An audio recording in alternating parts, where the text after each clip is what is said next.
U.S. forces are now officially out of the country, as are all diplomats, and Taliban terrorists are in full control of what they are calling now the Islamic Emirates of Afghanistan. Just 4 days ago, 13 brave U.S. servicemen and women lost their lives guarding that airport.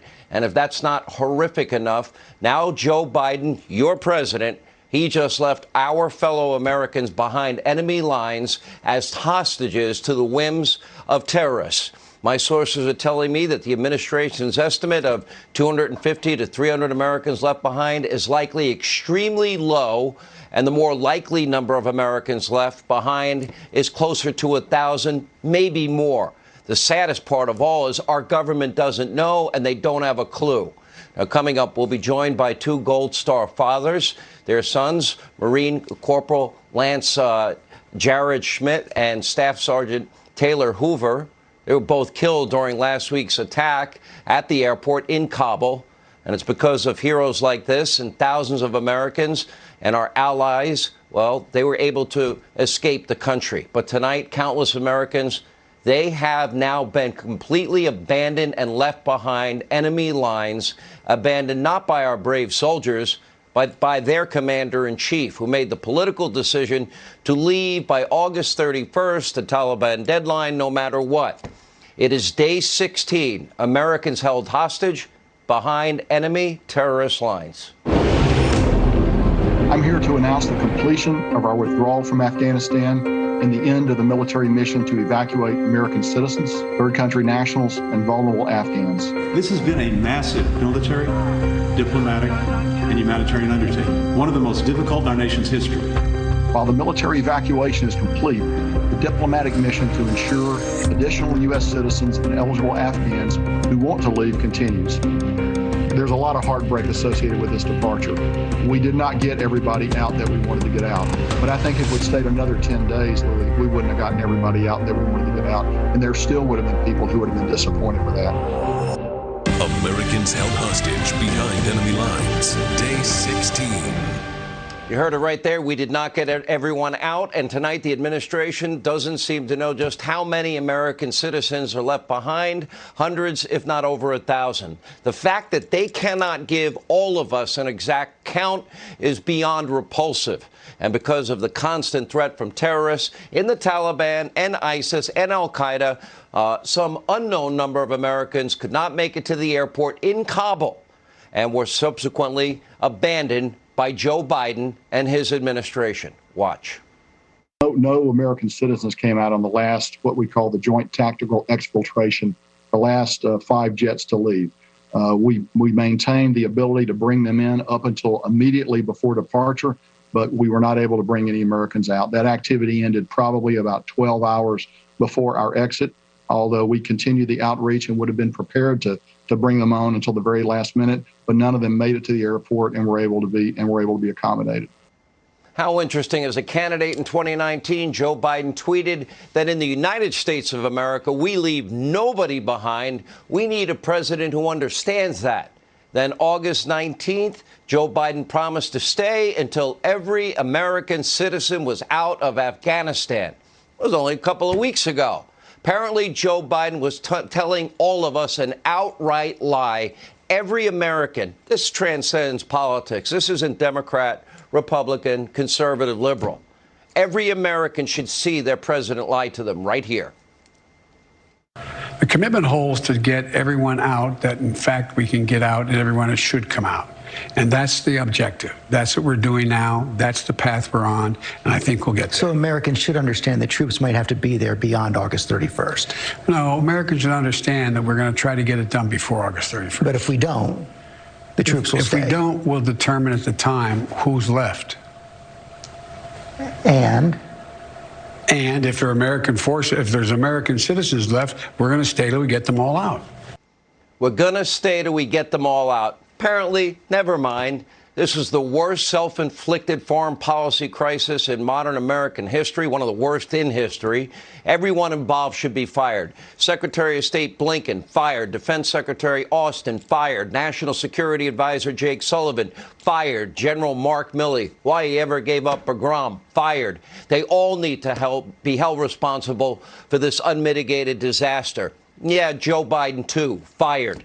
Breaking tonight, 90, count the numbers, 90 retired generals and admirals are also calling on Milley and Austin to resign. And if Biden had, frankly, any honor at all, if he even knew what day it is, he himself would resign right now as well.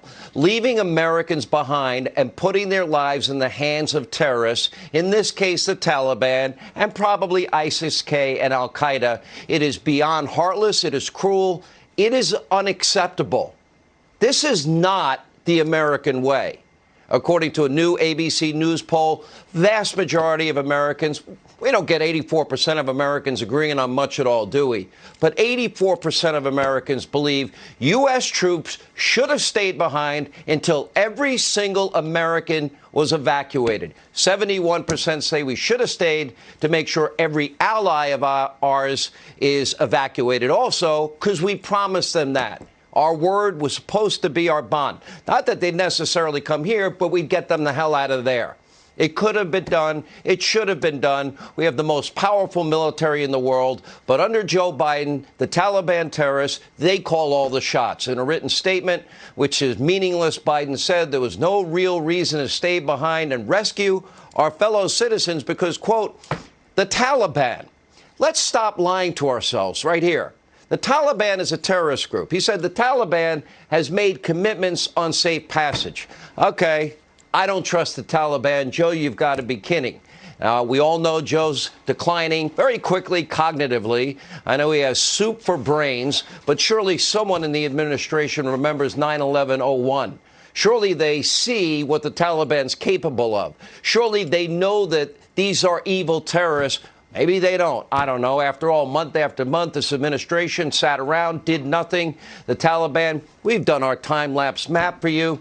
They rapidly took over the entire country. We did nothing in March, April, May, June, and July when we had control of Kabul. They did nothing as the Taliban took control of over $83 billion worth of U.S. weapons, including drones, 22,000 armored vehicles, hundreds of aircraft, and 33 Black Hawk helicopters. The Taliban now possess more Black Hawk helicopters than the entire country of Australia, and Australia got all of their citizens the hell out of there.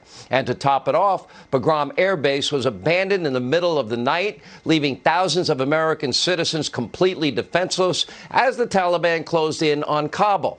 Now, it even gets worse when you think it's not possible, because according to a bombshell report in the Washington Post, not exactly a member of our vast right-wing conspiracy, the Taliban offered to stop their advance outside of Kabul, leaving control of the capital city to U.S. forces for an unknown period of time. But the Biden administration actually declined the offer and began the full-scale retreat to the airport, a location difficult to secure in the middle of the city, and it's unclear who actually made that call, as both Biden and Secretary of State Blinken, they were on vacation. Remember the vacation? They stayed on vacation during the fall of Kabul, except for a 10-minute reprieve for, a staff-written speech that was mumbled by Joe Biden. Regardless who made the call to give up Kabul, the Biden administration then gave these Taliban terrorists the entire perimeter around the airport. Having control of the airport, not control of the perimeter, means nothing. They trusted the terrorists to protect the airport from the terrorists. That makes sense? The airport was subsequently surrounded by Taliban fighters who set up dozens of checkpoints where we now have one account after another of how they viciously beat, whipped, stabbed, gassed Americans and Afghans alike, and stopped all Afghans from going to the airport. Many of them will be murdered, and somehow a suicide bomber managed to get through to the airport gates, killing over 160, including 13 of our national treasure, our servicemen and women, injuring over 200 others. During the dignified transfer of these fallen soldiers, a very bored-looking or totally out of it Joe Biden peered down at his watch. He apparently wasn't interested in standing around for too long. And according to reports, Biden's meetings with the families of these foreign soldiers, they didn't go particularly well. According to the Washington Post, one such meeting, quote, it struck the family as scripted and shallow, a conversation that lasted only a couple of minutes in total disregard to the loss of our Marine. Tonight, everyone in the Biden administration, from Joe and Kamala and to the propagandist Jen Psaki, Tony Blinken, should all be hanging their heads in shame. All of this self-inflicted, all of it preventable. Because of them, 13 of our servicemen and women are dead, many others seriously injured, and now we have an untold amount, in the hundreds, maybe thousands of Americans that now have been left behind enemy lines of terrorists. With American forces gone, there is no one left to protect these Americans or any of our friends or allies from the Taliban's death squads that are now, as we've been reporting, and so many others, even in the mainstream media, going door to door looking for their political enemies. This is a video from Lara Logan, reportedly featuring gunshots from those house-to-house executions that are going on. As one Democratic congressman told New York Magazine, the thing that everybody needs to understand, even if you completely agree with the Biden administration's decision to withdraw, the way they have handled this has been a total bleeping disaster. Here with more, Lieutenant Colonel Oliver North. Never thought we'd leave Americans behind terrorist enemy lines. Never thought we'd leave them to the Taliban, ISIS-K, and Al-Qaeda. But we did, and we don't even know how many. Well, that's true, which is different than what the administration's been saying all along, as you pointed out. You know, one of the things that they missed out on when General McKenzie gave that briefing was that the aircraft departed at the time they did to comply with the deadline set by the Taliban. So that 11 young U.S. Marines, the Navy corpsman, and the Army soldier died in an effort to evacuate American citizens who could not get to the airport. Our Afghan allies and other third nation individuals, same thing. Because here's why. Taliban equals Al-Qaeda equals ISIS equals Haqqani organization. The killing fields will be stained with red from the blood of those who are left behind. The White House and State Department continue to claim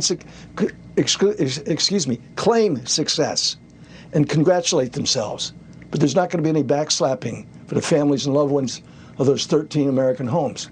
Nor will there be any comfort for those now in hiding from the Taliban death squads. The brutal terrorist organizations, plural, now running Afghanistan, are now far better armed than any criminal enterprise in history. Our homeland is now at greater risk than it's ever been, despite what the State Department and the Pentagon and the White House say. The, quote, new government, unquote, in Kabul is now being helped by Russian GRU officers intercepting cell phone calls from those begging for help getting out. And what they're doing is they're targeting. That's why you hear those gunshots. They know where to go to find the cell phone because that person was calling somebody in the States in a plea to get out. You got intelligence officers from Pakistan and the People's Republic of China now pawing through stockpiles of U.S. weapons, aircraft, sensitive military equipment for shipping it to China, where it's going to be reverse engineered and exploited.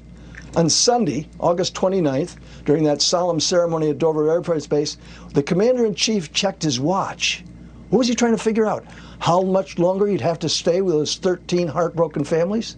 In the final days before all the U.S. troops were withdrawn, State Department, Pentagon, White House press secretaries all told us the airport gates were open to those who wanted to get out. That was never true. First of all, the Taliban flushed as many people as they could down those roads, the airport road, to crowd around, so it would make it more difficult. Then, at each one of their checkpoints, they were looking for people's documents. What we call SIVs, the special immigrant visas that was theoretically going to be given to all of our Terps, didn't get to most of them, and all those who worked for us in Afghanistan, they got intercepted. Many of them were executed, certain death for those who didn't. $1,500 of money to be allowed to those who did pass. At one point, members of Congress had to get in touch with the White House counsel to alert the president to the need to open some of the gates. And we just revealed, just by the general, 12 hours the gates were closed. So at the time the country needed a strong president, we got a weak and inept politician. At a time when we needed a courageous leader, We got a bumbling coward. At a time when we needed a truth teller at the White House, we got habitual liars. As a result, American military families are grieving, and the blood of their loved ones is on Joe Biden's hands. The president tried to defend his callow handling of the Afghan bug-out by blaming Donald Trump for negotiating with the Taliban. He conveniently ignored the important point that Trump negotiated from a position of strength based on conditions on the ground. This is horrible. Biden, on the other hand, has negotiated with the Taliban from a position of weakness, on his knees. That's just one last thought. At one point, he said about the terrorists that had killed those 13 Americans, he said he wouldn't forget. He was not going to forgive. And he would bring them to justice. We ought to say that about Joe Biden right now. Wow, powerful. Colonel North, we appreciate you. Thank you, sir. Joining us now, Fox Nation host Lara Logan, Congressman Dan Crenshaw. Lara, I like your piece. You have been very firm in saying the Taliban is a terrorist group. Now we've left Americans behind. And I was told tonight by one prominent senator, and it's been confirmed by others, it's not 2,000 or 5,000 Afghans. They have the intel over 10,000 at least that are now set to be murdered. They will be killed one by one. They will be tracked down. They know who they are. They even have biometrics to identify them. They don't just have biometrics, Sean. The Russians are helping them with geofencing. So anytime a call is made and that number pops up on the net, the Russians are able to locate it precisely and hand that to the Taliban. They're also working with Chinese hackers. They're using British technology that was supplied to the Pakistani ISI by the British. And, you know, while all of this is going on, Sean, what we're missing is something absolutely catastrophic, which is that the United States government appears to have already given the Taliban an assurance that they will recognize their Islamic Emirate. And, you know, the Islamic Emirate of the Taliban is the caliphate. When it comes to Al-Qaeda and ISIS and everything, we think of the caliphate only as being in Raqqa because ISIS made a big show about it. But if you actually study Al-Qaeda's works and you see how they have functioned as a clandestine intelligence organization, their goal has been to send their ideology all over the world. And they are celebrating now. Do you know that some of the most senior leaders of Al-Qaeda, who somehow we couldn't find, we could find that ISIS, you know, bomb maker, right? We could find the one that was supposedly responsible for that explosion. And we killed an interpreter. An Afghan interpreter for Special Operations Forces was killed in that drone strike. The funeral was in eastern Afghanistan today. So we found, you know, we found these people very quickly. But in 20 years, we couldn't find all the senior leadership of Al-Qaeda who were being sheltered in Pakistan. Billions of dollars to the Pakistanis. Year after year, we helped them kill our own soldiers, and we couldn't find any of the leaders that were responsible. And you know, Sean, I have friends tonight, people that worked for me at 60 Minutes, worked with me. I have people who are high-risk, vulnerable targets who work very closely with the U.S. military, with Special Operations Forces. They're in hiding now, trying to make it through the night. Do you know what it's like to have them screaming down the phone, begging for help, begging you, please, America, don't do this? I have videos of Afghan women trapped outside the airport, begging Joe Biden, please, Biden, save us, please save us. I mean, how did it come to this? Do you know, the special operations community is reeling. Sean, I know that you speak to a lot of these guys as well. I know Colonel North does too. Dan Crenshaw, you do as well. There are literally like entire battalions strength in numbers of Americans who are flying into Afghanistan to rescue people, who are going into the region, who are risking everything. It is like people are just, they're not even thinking about anything else except that they know that this is wrong. And the worst part is to see that general, how dare these people in the administration stand there and pretend that this absolute Armageddon isn't happening. Any faith, Dan Crenshaw, that the Taliban will help Americans get out? Do you see any option at all? Now that our diplomatic side is gone, every American soldier is gone. They're left behind enemy lines. Do you see any hope? Do you think the Taliban will help Americans get out now? Because I don't. No, and one of the most infuriating things we saw this week was Secretary of State Anthony Blinken saying, you know, we're going to get Americans out. We're going to use our leverage. Well, what leverage? I mean, we barely had any leverage when we had 5,000 troops there these last couple of weeks in Kabul airport. What leverage do we have now? You know, what are we going to sign a mean letter from the international community and say, you know, we're going to be real upset with you, like it's Model UN or something? This is ridiculous. We have no leverage. In fact, we gave them pallets of cash. We gave them billions of dollars worth of our weaponry. We have no leverage with them anymore. And this gets to a broader problem. It's not just that our American citizens are at risk now in Afghanistan. It's not just that our allies are at risk now. Everything Lara just said is true. They're hunting them down. They have every intention of hunting them down. We had a video today of one of our Black Hawk helicopters with somebody hanging from it as it moves through the sky. You know, they'll probably have a gun to an Afghan army soldier's head, a pilot, to pilot that thing. And that's how they're doing this. So, no, we have no leverage. We have no ability to get people out now. And worse than that, we have no ability to deny terrorists safe haven. You know, if there's one thing we got for the last 20 years, it was no more 9/11s. And that's not nothing. That's something. And we have no ability. These over-the-horizon ops, these special operations ops that they're talking about, you can't do that with no airfields nearby, with no eyes and ears on the ground. It's a fantasy. And I think America's less safe because of it. It's going to get worse. I hope to God I'm wrong. I pray for our fellow Americans that we abandoned. No, we didn't abandon. Joe Biden abandoned, and his team abandoned. Thank you both. When we come back, you'll meet two Gold Star fathers, their sons killed in Afghanistan serving this country last week. Plus, who's really running the Biden White House? Eric Trump has a lot to say. He'll weigh in as we continue. Please stay with us. Any man could ever strive for, and made me so proud to watch him undertake this endeavor and going into the Marine Corps. And he completed his boot camp, went to Jordan, was excited about that, and was constantly looking to do more, and was given that opportunity. Yeah. First, I want to say to both of you, if I may, as a parent, you know, nobody can understand the loss that both of you have gone through.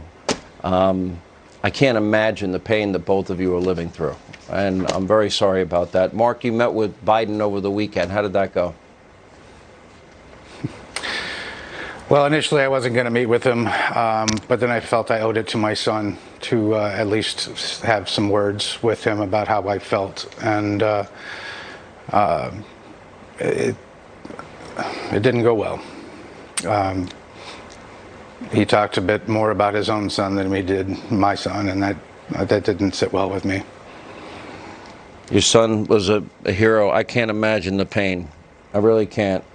Darren, you're said about your son, he had the biggest heart in the world, and no parent, and as a parent, I think every parent watching right now understands this. No parent should have to bury their sons or daughter. It's not supposed to work that way.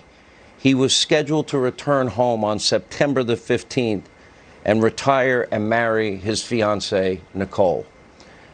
I can't imagine how you're feeling today. You know, it's the absolute worst feeling in the world. Having them be away for so long and doing the job that they all love, there's no doubt about it. Being a Marine to these guys is everything. And having this happen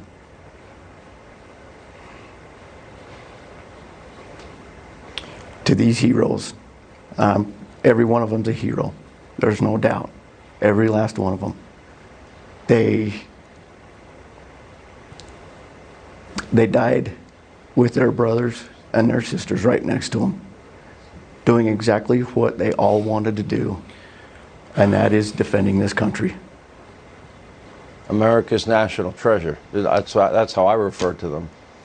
Yeah, absolutely. You chose not to meet with President Biden. I don't know if you want to comment on that. And I'd like to know, when I saw Biden look at his watch, I was literally like, you got to be kidding me. Because all of this to me was preventable. Because we saw them on the march. You know, we had April, May, June, July to extradite everybody and our equipment. We didn't do it. There's no excuse to me for this. Why did you choose not to meet with the president, Darren? For exactly the reasons you just gave.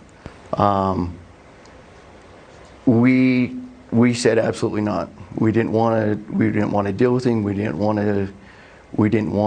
him anywhere near us. We as a family decided that that was the way it was going to be. In reference to the checking of his watch, that didn't happen just once. That happened on every single one that came out of that airplane. It happened on every single one of them. They would release the salute, and he looked down at his watch on every last one, all 13. He looked down at his watch. And as a father, you know, seeing that and the disrespect and hearing from his former leaders, one of his master sergeants said exactly what you just said, that this was avoidable, that they left them over there, they had them over there and let them down. And that we can't have that. It can't happen ever again. We also abandoned Americans. Americans now are on their own. We left them behind. Mark, you want to comment on the watch incident? Did you notice the same thing? Yes, I did. I actually leaned into my son's mother's ear and I said, I swear to God, if he checks his watch one more time, and that was only probably 4 times in, I couldn't look at him anymore after that. Just considering especially the time and why we were there, it was I found to be the most disrespectful thing I've ever seen. I know there are no words that any commentator or host could express that's going to take your pain away. But I can tell you, this audience shares in your anger and shares in a deep appreciation and thankfulness and sadness at an unnecessary loss of life, I believe, in this case.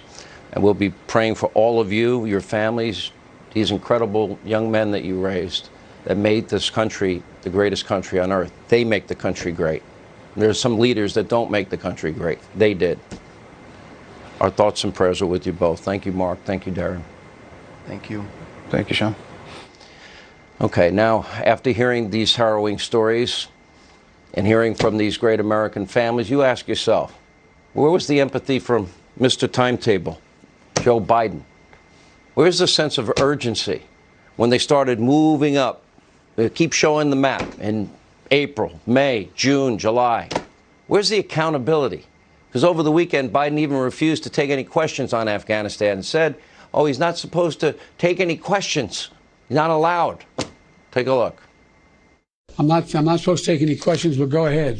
Mr. President, on Afghanistan. I'm not going to answer Afghanistan now. Can you see if there's still an Okay. acute risk? Good.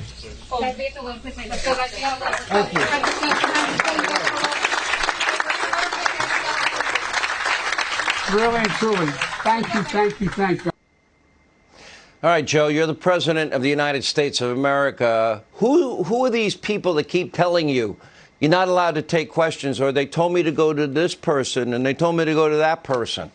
And it gets even worse as Biden had yet another appalling, incoherent, baffling moment, appearing completely lost yet again during a briefing earlier today. This is now officially, it's not a joke, as I said a while back. I can't joke about it anymore. It's so bad. Look at this. I'm here. The FEMA director is on. FEMA director Chris Wells, she's on, and I'm here with my senior advisor and boy who knows Louisiana very, very well, man, and New Orleans, and Cedric Richmond. All right, now Cedric, who are we going to next? Governor Reeves. You are. I understand, Gov, you're not on video, but you are on the telephone. So, Gov, fire away. Is Is Mayor Cantrell on? Mayor Cantrell, are you on? I don't think she was able to get connected. I don't think so, Mr. President, but we have Cynthia Lee Shang. Oh, okay. Here's the reaction. Eric Trump is with us. You know, Bernie Sanders is older, but he's sharp as a tack. I mean, the guy's on his game. Your dad, he's not even near the age, but your dad has more energy than 1,000 men that I know. I mean, I've never met anybody on his game. He was on this program unscripted, 35 minutes the other night. The week before, 40 minutes. Yep.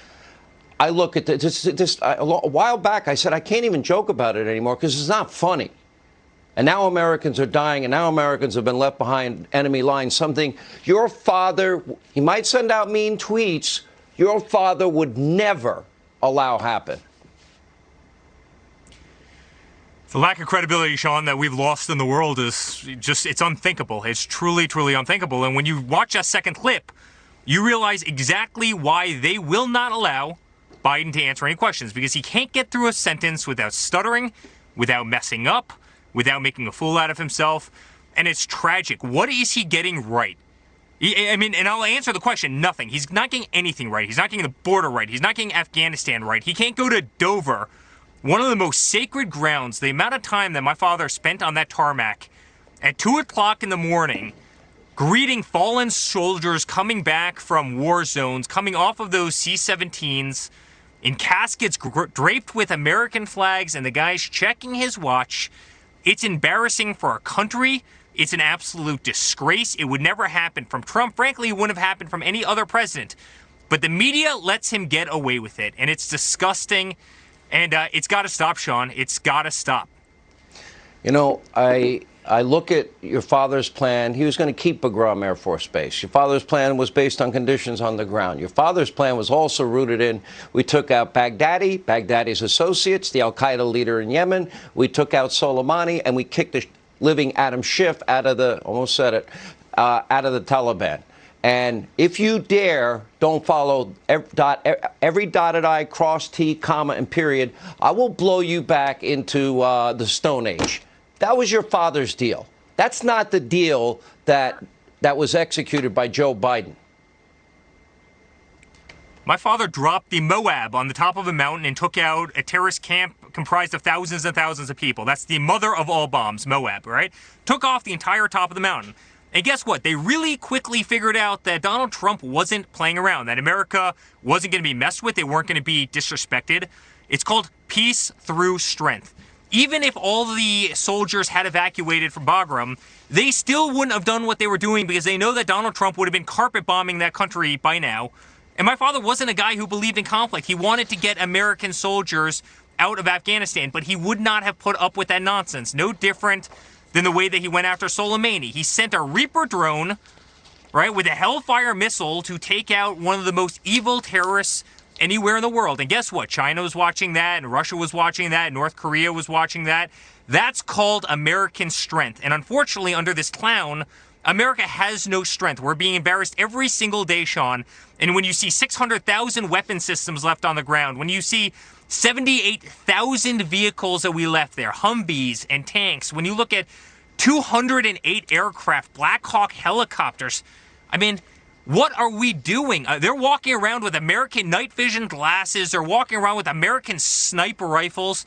Have we lost our minds? That can't happen. I mean, we've armed our biggest adversary in the world. I mean, a child could figure out that that was a bad idea. A child. Who is running this government? Why is the Pentagon allowing this to happen? We need Donald Trump today more than we've ever needed him before. Because, by the way, Afghanistan is right next to another country. And guess what? You know, Pakistan, they are a nuclear force. And God forbid, God help us all, if one of those weapons ever falls in the hands of these zealots, it's going to be a really, really bad day for the Western way of life. And we better pray that that never happens. And we better pray that America gets its act together and that we start getting real leadership in Washington, D.C. Can't say it any better, Eric. Thank you. Still no accountability from Team Biden, no honesty about just why this went so wrong so fast. Where are the firings? Here with reaction, outnumbered co-host Kayleigh McEnany is with us, and Ari Fleischer. Ari, we're now at the point, you even tweeted, incoherent, mumbling, bumbling, stumbling. This guy can't get through a simple press conference. We've got a problem. We're now going to be honest. Everybody can see it. The man is a cognitive mess. How does he stay in this job? Well, it's because of our Constitution. Our Constitution doesn't allow us to have these type of elections they do in England when you have a lack of confidence in a leader. We're stuck with the people's choice unless he resigns from office, and then we have Kamala Harris. But the midterm elections are coming, Sean, and that's the America's great, well, that has to be invoked by the Biden cabinet, so I don't think that's going to happen. But the midterm elections are America's corrective course for how our democracy speaks. And I think it's highly likely Republicans are going to gain in the House, gain in the Senate. But Biden still is in charge of foreign policy.